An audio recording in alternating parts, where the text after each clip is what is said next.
பூங்காத்து வீசுது அனல பூசுது பொன்மானே பக்கத்திலே கொஞ்சம் வாமா.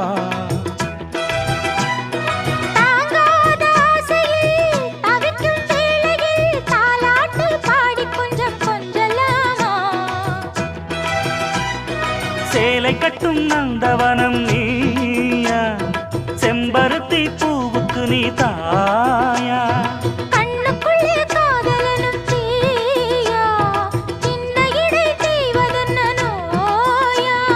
கட்டி அணைச்சா முத்தம் பதிச்சா நோய் முழுக்க தீர்ந்து விடும்.